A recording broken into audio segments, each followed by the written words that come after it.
L'association de sauvegarde du château de Termes est née il y a une vingtaine d'années quand des personnes du village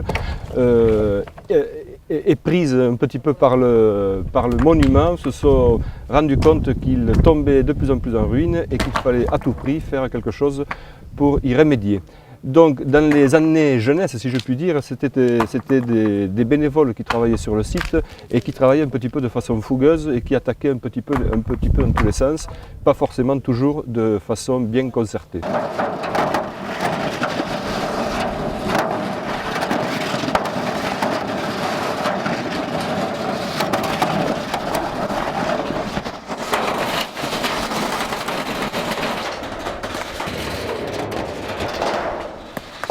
Les chantiers de Termes ont débuté à l'initiative de l'association de sauvegarde du château de Termes dans les années 90 et à partir de 1999 on nous a demandé d'intervenir pour une étude scientifique précise du château et pour monter un programme de recherche archéologique.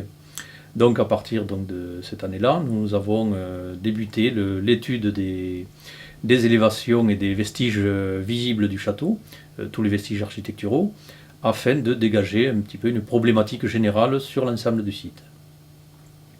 Alors ce travail s'est poursuivi sur plusieurs années, jusqu'en 2003-2004, et nous avons pu mettre en évidence les deux grandes phases d'occupation du site. Grosso modo les phases seigneuriales antérieures à la croisade et à l'occupation française, et ensuite bien sûr les grandes phases architecturales des chantiers royaux après le contrôle par les rois de France du château au XIIIe siècle. Donc à partir de là, nous avons monté un programme de recherche, un programme de fouilles pluriannuel qui a débuté donc en 2006 et au cours duquel nous avons étudié, dégagé les vestiges liés aux premières occupations seigneuriales du site. Alors l'intérêt de ces recherches est qu'effectivement nous avons bien pu mettre en évidence la première occupation, l'installation des hommes au Moyen-Âge sur le site, que nous avons pu dater de la première moitié du Xe siècle, c'est-à-dire que nous avons vieilli d'à peu près un siècle toutes les mentions connues sur le château. Il y a une vingtaine d'années, le château est devenu monument historique, a été classé monument historique et est devenu propriété de la commune. Et puis, depuis maintenant 3 ou 4 ans, nous avons lancé un programme de fouilles et d'aménagement coordonné, c'est-à-dire que l'un et l'autre sont menés de pair sous la direction de l'architecte des bâtiments de France, sous l'autorité de la DRAC. Et nous avons cette particularité de faire fonctionner en même temps des archéologues qui font l'étude scientifique, un archéologue qui travaille sur l'aménagement du site pour améliorer la lecture du site, et puis derrière un maçon qui vient à la fois restaurer des élévations et restaurer les vestiges que nous découvrons chaque année. Notre rôle, c'était justement de renforcer les maçonneries des murs mis à jour, c'est-à-dire reprise de joints, faire un recaillage sur les têtes de mur, c'est-à-dire sécuriser et aussi éviter et faciliter l'écoulement des eaux de pluie. Donc ici, nous avons rebâti un mur qui a pour but de faciliter la lecture du site et aussi de renforcer le morceau de mur restant. Donc là, on a rebâti sur une dizaine de rangs, on est reparti sur les pierres d'origine et on s'est repris sur le mur de côté avec un recaillage dessus pour faciliter le ruissellement des eaux. Et donc là, on a dégagé donc tout ce talus, ce qui nous a permis de mettre au jour une série de salles rectangulaires, donc une citerne là-bas, une grande salle ici dont on a les murs qui apparaissent, et l'an prochain on va chercher ce mur-là, on l'a vu ici, là apparaître, et logiquement il doit se raccorder au mur de la cuisine, là où il y a l'évier, pour former une autre salle rectangulaire. Alors on a dégagé, il y a 2 ans, on a dégagé ce mur de rempart, on voit des piliers ici, 1, 2, 3 piliers qui sont là. Et on sait qu'on a l'autre mur ici, donc on sait qu'on est dans une grande salle qui doit vraiment avoir une belle hauteur, en tout cas de ce côté-là. Et ça nous montre, en regardant ce rempart en bas, ça nous montre la quantité de gravats qu'il va falloir enlever dans les années qui viennent.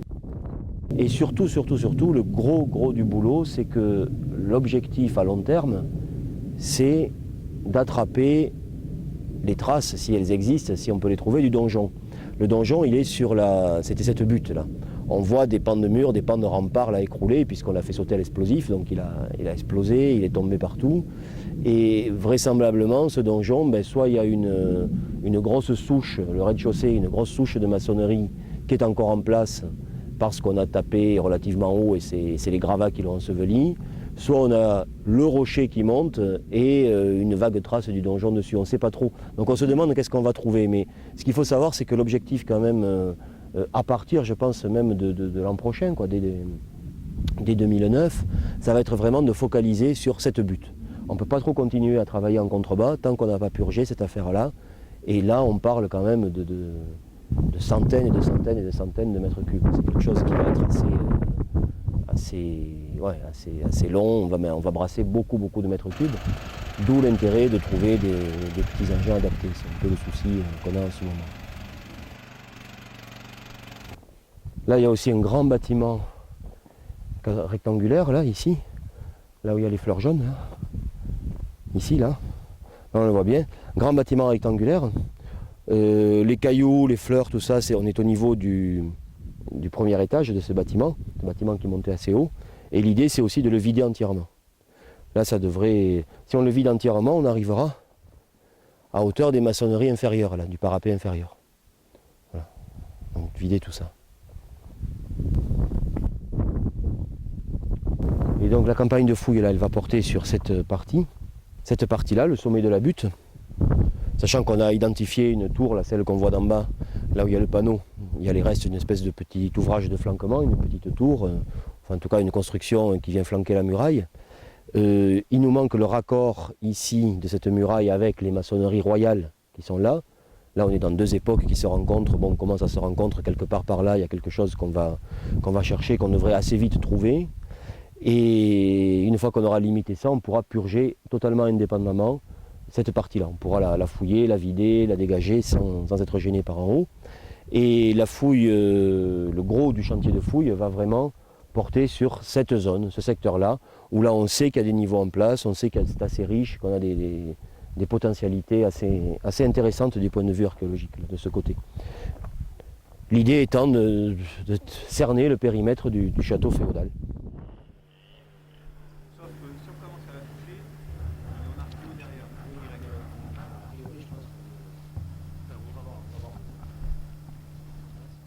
Donc moi je travaille pour l'architecte des bâtiments de France dans le cadre de ce monument qui est classé parmi les monuments historiques. Et donc notre rôle c'est d'assurer l'entretien et la conservation de l'édifice. Donc nous on est chargé d'assurer le contrôle, le suivi des travaux et d'exécuter les travaux. C'est vrai que ce qui est un peu spécifique sur ce site, c'est qu'on a un travail en partenariat en fait avec les archéologues qui eux font des fouilles, donc nous on intervient après leurs fouilles pour consolider les vestiges qu'ils ont découverts. Donc c'est plus un travail de collaboration entre les intervenants du chantier, les maçons, les tailleurs de pierre, et puis les archéologues qui font un travail en fait qui est complémentaire du nôtre.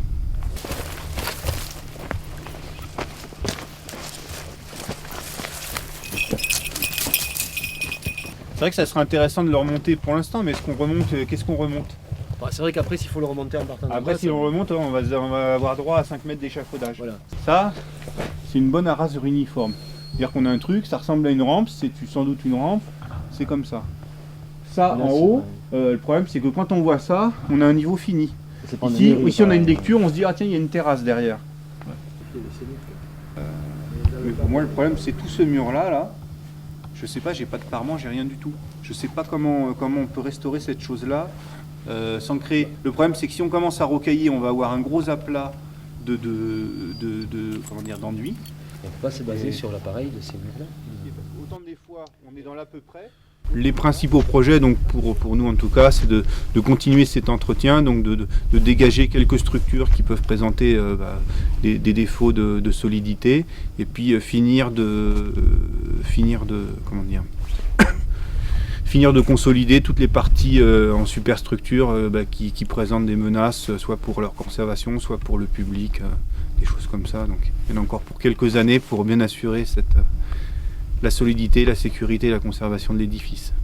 Alors pour l'année prochaine, nous allons essayer, nous travaillons actuellement à la mise en place d'un chantier de bénévoles grâce à l'association Rempart pour justement aider les archéologues dans leurs travaux.